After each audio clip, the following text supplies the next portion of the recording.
Another college football week has come and gone, so let's get into what some of my takeaways were for this past weekend of college football. Dante Moore might be the best quarterback in the nation. Oregon goes into Happy Valley. It was a real ugly game for really the first three quarters. And in the fourth quarter on, it just really took up, and Oregon outlasted Penn State in double overtime. But Dante Moore, in my opinion, looked good all night. He wasn't making critical mistakes. He wasn't getting frustrated with the way the game was going. He was just sticking to the game plan, and it was a big reason of why Oregon came on top. That defense deserves a lot of credit. Dan Lanning deserves a lot of credit for what he has built out in Eugene. But Dante Moore is really looking like that five-star prospect that we were all thought he would be when he originally committed to UCLA a few years ago. Speaking of quarterbacks, Ty Simpson looked good. Alabama goes down, takes an early lead over Georgia. They hang on to the lead to pull away and win. Georgia kind of makes it interesting in the end, but Alabama ultimately comes out on top with the win. Ty Simpson looks good. A lot of people got some takes off after the Florida State game. His second career start on the road, Almost forgot that he had that USF start with Nick Saban's team. Ty Simpson looks good, man. He's not going to blow you away with the physical attributes. He's not going to get off the bus and you're going to think, wow. He's not going to look like a Josh Allen or a Cam Newton, guys that we've seen in college football and succeed in the NFL in the past and now with Josh Allen. But Ty Simpson just makes the correct play, it feels like, every single time. But I really wanted to touch on Ryan Williams. Alabama's got to figure it out. He's had a drop issue going back to last year, and it just does not seem to be getting fixed anytime soon. He kind of reminds me of a Tyreek Hill in terms of guy that can, yes, take you over the top. It ain't as special with the ball in his hands, but he's going to have a lot of drops, and we'll have some critical drops every now and then. Sam Pittman was finally fired. What I mean by that is for the last 3 years, it just seemed like he was on the hot seat every year. And really, the same with Mike Gundy and Oklahoma State firing. What's the point of bringing a coach into the season if you're just going to fire them before September ends?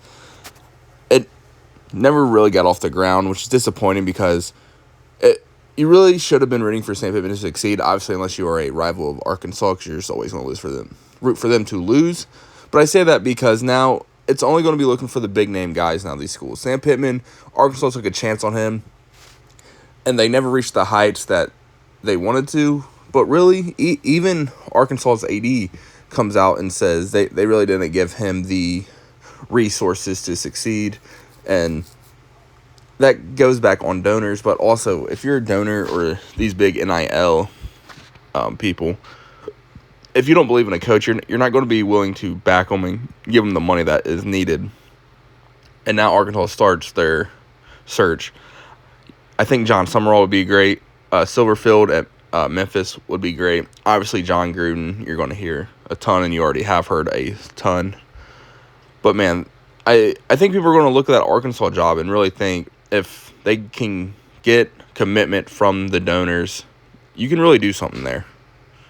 Rich Rodriguez and Bobby Petrino are head coaches at West Virginia and Arkansas.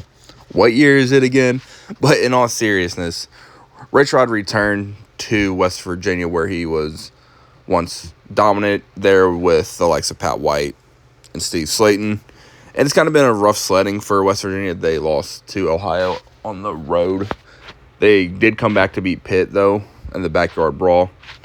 And then Bobby Petrino takes over for Sam Pittman, who was fired, as we had previously talked about. And, man, there's very few things that can shock me in sports, but Bobby Petrino being back at Arkansas was one when he got hired as the offensive coordinator. But Bobby Petrino's head coach, there's people of a certain age. If you told them if there was one bet that they could make, I guarantee a good portion of those people, that bet would have been Bobby Petrino not only would never be back at Arkansas, he would never be a head coach again at Arkansas. And speaking of coaches with some checkered past, Ole Miss outlasts LSU. The score doesn't indicate. This game was never really close, and Ole Miss always had this in hand. Ole Miss's defense is legit, man.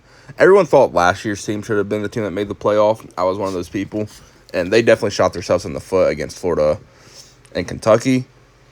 But, man, this Ole Miss team is legit. Trinidad has been a find coming from D2 Ferris State. He was national champion there.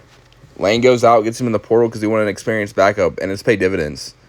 You can't say enough about this defense, though. And really, it's kind of crazy when you think about Lane's background, where it's offense. You only think offense and high scoring points when it comes to Lane Kiffin, but this Ole Miss team punches you in the mouth, and it's kind of cool to see Lane kind of as he gets older understand and change his philosophy a little bit. Lane's always liked to run the ball, but now it's about you really started to get that LSU game, run the ball, kind of control the clock, and just punch LSU in the mouth when Ole Miss is on defense. This Ole Miss team is legit. I know a lot of people were kind of disappointed because last year didn't go how expected from obviously fans and then those people that in the media. But this Ole Miss team might be the team that finally gets over the hump. As always, thank you for watching. Please like, subscribe, and let me know down in the comments what were some of your takeaway from this past week and matchups in the college football season.